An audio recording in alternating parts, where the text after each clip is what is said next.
everyone, this is Angela and Ryan with LostReviews.com, and we are here for another episode of Blue Monday. We didn't think we were going to have that many this week, and then they just piled up all of a sudden. So that's what happens every week. Yeah. We should never say that we're not going to have that much. Well, that's you, really. I mean, Yeah. I'm not saying it. I always keep my mind open. But we do not have the big release of the week, which is Hugo. Yeah, Hugo coming out regular and on 3D. Yeah. So It just probably swept would the recommend, Oscars, so- yes, probably would recommend getting the 3D for that. But we haven't seen it, so we can't really Yeah. recommend it. Maybe next week. So, we'll start off with the ones coming out for February 28th for the Tuesday. We have on Blu-ray, I Melt With You. Yes, from Mark Pellington. Yes. He's the guy Who that did directed... Arlington Road. Yeah, and Mothman Prophecies. Two awesome movies, in my opinion. Obviously, since then, he's developed some kind of alcohol addiction and drug habit, because I Melt With You feels a lot like a kind of piece about stuff that's going on in your life. It has Jeremy Piven in it, Tom Jane. yeah, in a great Rob role Lowe. by Jeremy Piven, my favorite. I love him. Yeah, He's really, in really this. good. He is really good, and he's really good in this. A lot of people did not enjoy this movie, but The movie itself, yeah, is it hard to watch?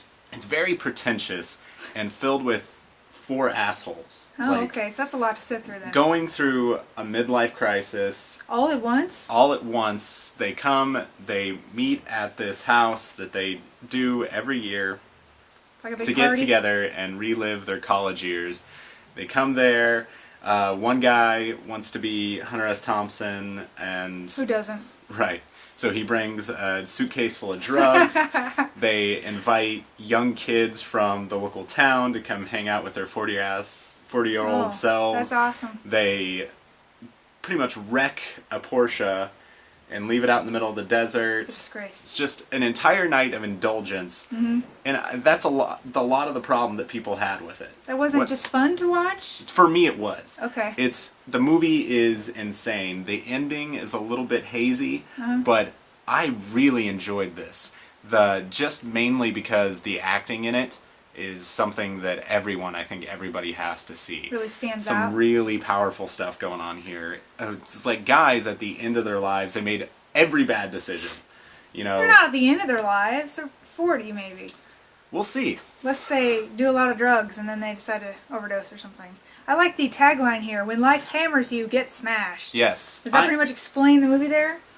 Oh man, this movie is so intense. I'm not going to give anything away, but Okay. you can just tell by the trailer a little appearance from Sasha Grey in this as well. Okay. You can see all of her in this movie. Well, you can see all of her in every movie. Right. But I would highly suggest everybody check out, I'm giving I Melt With You a rent it. Basically just based on the ending is a little fuzzy, and I'm not sure if everybody will enjoy it. I loved the way it ended. But the special features are packed. Everything you could possibly want to know about this movie is in here. Every actor discussing it, the director, everybody. You get a good backstory of the motivation behind the film. Yes. And why everyone wanted it and why everyone liked to in this role. Yes, everybody Did loves anyone their actually drugs. do drugs in the film? Come on, they're not going to tell you that. I'll tell you this, though. Jeremy Piven looks completely and totally strung out Oh, he kind of always throughout the does. entire movie. No, I mean, even worse than you've ever seen him. He must be lacking all the makeup then. Yeah. Okay, we have a lot, so let's move on. Next one, the other one we have coming out for this Tuesday is Vanya on 42nd Street. Yes. Which is actually kind of a weird film. It's a Criterion, by the way. This is Anton Chekhov play that was turned into a film by David Mamet, but it still plays as a play, like a rehearsal of a play. Basically, right? they just brought the cameras to the rehearsals. Mm-hmm. And this movie is a study in acting. If you're going to acting school, if you want to be an actor, I highly suggest that you see this. Mm-hmm. Because just great. The actors that they have in this are... Julianne Moore. Yeah, Julianne Moore, just so many great people. People that are way ahead of their time during the filming of this. The special features on this are everything that you would expect from a Criterion film, even though it's all shot in just one room, or just one I read playhouse. it was shot on a blank It's- stage of a shut-down theater. Yeah. Well, a then An shut-down abandoned theater. Now I guess it's not, but Yeah. then it was. This is from 1996, I believe. So it's kind of before Julianne Moore was really well known, too. Yeah, and she's great in this.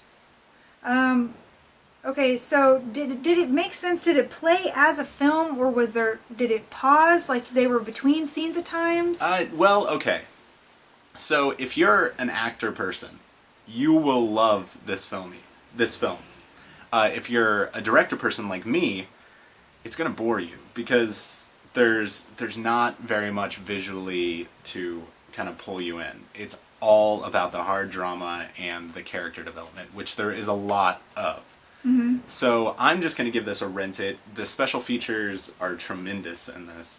The booklet is beautiful, but I'm just going to give it a rent it. I'm more of a visual movie kind of guy. So on where you said there's not much for like directing, because this is supposed to be a play and they brought in cameras just to film the stage work, is there awkward cameras? Camera angles at times, no. All the camera work, everything is what you would expect out of a film. Uh-huh.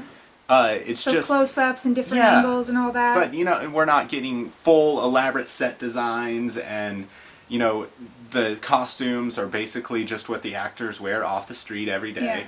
Is there any score at all, or is it playing just like a play? It's just playing. So it's unless there's talking, there's no sound. No, but it works. It works. It's an interesting piece. So was it good? Hard to watch, maybe? Hard to watch. Okay. I remember I walked in while you were watching it, and you were like, I don't know if I know what's going on yet. So I would say it's probably pretty interesting to check out, at least. Yes, it's like at least interesting to check out. Sometimes you got to get something that's really different. Yeah, and this is definitely that. Okay, so next up we have, this is a film that's kind of a small indie film. You probably have to go to their actual website to buy it, and it is called Murder by Proxy, which is about the postal service, like the term going postal. Right? And how it kind of came about, how workplace violence started, and they even kind of get into the school shootings and stuff like that. Mm-hmm. So that's why I'm kind of referencing this film as a whole bunch of Michael Moore all squished into one. You mean like maybe this was influenced by Michael Moore, or maybe the other way around? No. This is definitely influenced by Michael Moore. Okay. It feels like Bowling for Columbine, and then all of his political stuff about the economy why going down. Why the nation is like this, and Yes. what the problem, I mean, why we got here. The narrative in this film, almost word for word, sounds like a Michael Moore film. Uh-huh. If you love Michael Moore, I think you'll really enjoy this. The score is nothing but Nine Inch Nails. Are you serious? Yeah, I mean, Nine Inch Nails is great for now filmmakers. I want to watch it. Well, it's just the intro to, it's 999,000, which is the intro to 1 Million, the Nine Inch Nails song. Well, that's So just a building song. He just has that, that reoccurring sound that just playing throughout this, because it sounds dirty and grimy. The documentary is very interesting. It follows one postal worker that was at the first shooting, and then he's trying to get this legislation to pass so that the postal company and other jobs cannot come through and like torture their employees to the point where they want to go and shoot everybody. Right, that's probably a good idea. Yeah, because they said in this that is the reason why this guy snapped, is they were pushing him too hard? They were pushing him too hard. They moved him to a job that he didn't want to do. People with sexual harassment issues. Okay, sorry to interrupt. Is this just a talking head documentary, or do they actually have footage from some things that have happened? Yes, there is footage from some things that that happened. Again, just like a Michael Moore film, he also throws back to footage from the 50s and 60s, the black and white kind of all-American talking head things like that explain the postal service, that get you really excited about your family values and stuff like that. So it feels like a Michael Moore film. Okay. It feels a lot by the Michael Moore film. I would suggest people check it out if you're interested. It does have some sound issues. If you're not watching this in surround sound, you need to go into the menu and select stereo, or some of the voiceover is going to be clouded over by the music. Oh, weird. Yeah, so they had a little bit of editing there. Well, it's not really editing, it's kind of the disc. Sound mixing? Yeah, you just need to need to know what you're watching it on. So you can't just pop this into your laptop and watch it. You need to go into the menu and select stereo rather than 5.1. Okay. Or your sound's going to be screwed up. And so for all you who want to check this out, go to murderbyproxyfilm.com. And, all right. Or you can just type in the movie name and probably it'll come up. But that's the actual website where you can go check that out. And that is just on DVD. Next up, we have, now these we have now are already available, so you can go get them now. Unforgiven, the digibook, which is one of those hard books with the awesome little flippy pages in it. Yeah, our favorite kind of things. Now, last week we talked about J. Edgar. Right. And while we were talking about J. Edgar, all I could think is, man, I really want Unforgiven on Blu-ray. Boom! So, yeah, they knew what they were doing. Brought out J. Edgar and Unforgiven on the same day. Was it a Clint Eastwood thing? Is that why? Yeah. Okay. So this book is amazing. Seeing, like lots of stuff I mean, in here. there's a picture in here, I don't know if you can find it, of Eastwood all scarred up and bloody while filming. Yeah, this right here. And then, you know, looking through the camera into making Unforgiven. This is my favorite Clint Eastwood film.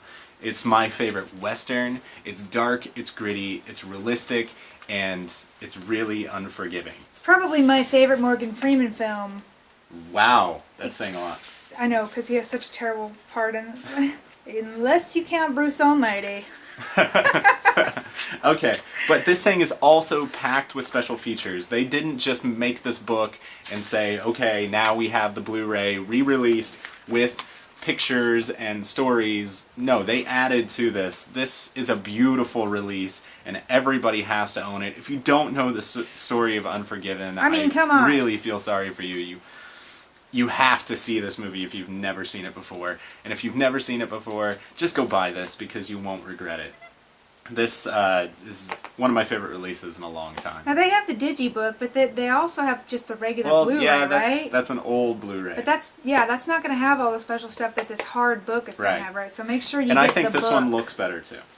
Well, you just like fancy cases. Yes, You're I do. a fan of those, so I mean, who isn't? All right, so cool. Go buy Buy that, that. definitely. Next up, already available. This came out last week. Martha Marcy May Marlene, which was a fantastic film from last year. Yes. Out on Blu-ray now. And it made our top 10. They finally figured out how to do this. The name, I've had troubles with this name ever since it came out. The name of the film? Yes, the name of the film. Oh, I see. They finally just turned it into one white word, and then the rest are kind of gray. So you just Martha. Just call it Martha. Thank you. Now, Thank you. let me just quickly explain, because you're probably thinking this is a crazy long name. This is a girl who ran away to join a cult, essentially. Yes. And it's the story of her trying to escape it and the haunting after effects of it. But she has multiple names. She has her real name, and then they gave her a name when she got into the cult. She said her name was, I think she said her name was Martha, and then they said, you know, you look like a Marcy May. I'm going to call you Marcy May now. And I think Marlene was the last name they gave all the women there. So, because they had this strange code that if someone ever called the house, they had to answer as something Marlene. So that's where all these names come from. Her real name is actually just Martha, in the character I mean. So yes, and this movie is intense. Definitely. Intense. If you enjoyed this movie and you're thinking, okay, that's all I've seen of it, I'm done with Martha, it's time for me to move on with my life, guess what? The prequel is on this. What? There's a prequel? There's a prequel What? to this film? how the cult goes in and convinces these girls That's what I wanted to know! to come to the farm, how they trick them into... That's exactly... Oh, let's stop filming. I need to watch this right now. Yes, that because is on that is here. the one thing, because that's one thing I really, really loved about this film is, like, they really get into the heads of these people, and they try to show from a different perspective, like, why these people end up in a cult. Yep. But the one thing they never show, and they leave it just very ambiguous, is how do they actually get them from, like, when they go to the city and they start talking to these girls, how do they get them to get into that truck and drive after this farm out in the middle of nowhere? Like, Yep. once they get them out there, all of that you see, like how they brainwash them, how they get them to stay there, how they get them to do everything they want. That's all explained, but it's like, how do you get from point A to point B? That's fantastic. And that is on here. The short film is called Mary Last Scene, and it is great. They went out and shot this because it'd been a while since the director had shot a short film, and he wanted to get his legs moving again Yeah. before he went in and shot this with Elizabeth Olsen, who this was her breakout Oh, role. fantastic. You have to own this now. Definitely. Because the short film is great. It And helps. now we will all completely understand crazy cults. Yep, it is great. Done. I love this movie. A must own. Go get Martha right now. Yeah. And Elizabeth Olsen's, she's going to be jumping up. You're going to see her in everything pretty Yeah, soon. and Josh They have Hawkins. Josh Hopkins? Or John Hawkins. John sorry. Hawkes. John Hawkes. So Totally bad. different people. One's actually attractive, the other's super creepy looking. Yeah. And So- it has his music video for the song that he sung to Martha. Super in it. creepy also. Yes, John very Hawkes, creepy. super creepy. Okay, last but not least, this week up on Blu-ray, Blank City. Yes. No idea about this, so go with it. Okay, Blink City is the documentary about no-wave films from New York City. Mm-hmm. The kind of DIY. This is like the first time like DIY film. Like they were out there, they were stealing canisters of film to make these weird movies. Guerrilla style filming. Yes, and it goes in and like all these punk bands, like musicians wanted to make movies and filmmakers wanted to make music. And it goes through and it shows you all the gritty films. Steve and Buscemi? Yeah, Steve Buscemi was one of the actors that came out of the no wave kind of He film was doing scene. some of these films? That's Yeah. like how he got started? Yeah. And you get to see bits and pieces of the movies.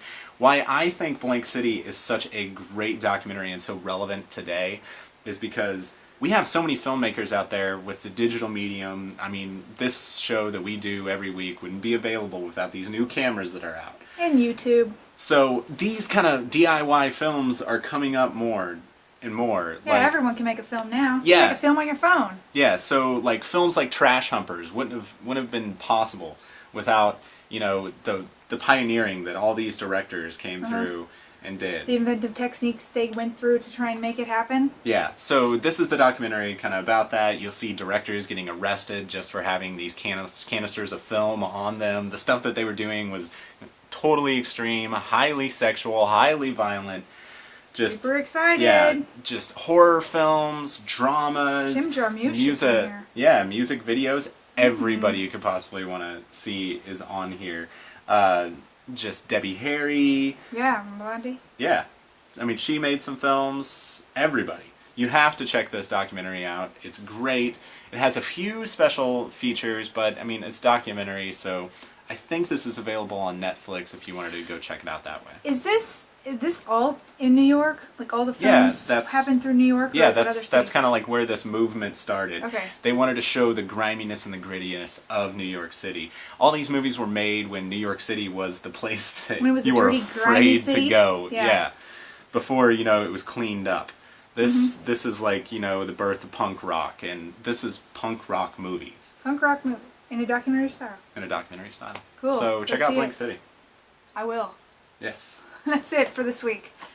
Hopefully you have something to pick out and watch and have fun and tell us about how awesome it is. Yeah. And keep following LostReviews.com. You'll notice my Scott Pilgrim vs. the World shirt. You might find more news about this movie on our website. You're such a pimp. And a special screening that we are doing. Okay. All right. Tune in next week. Bye.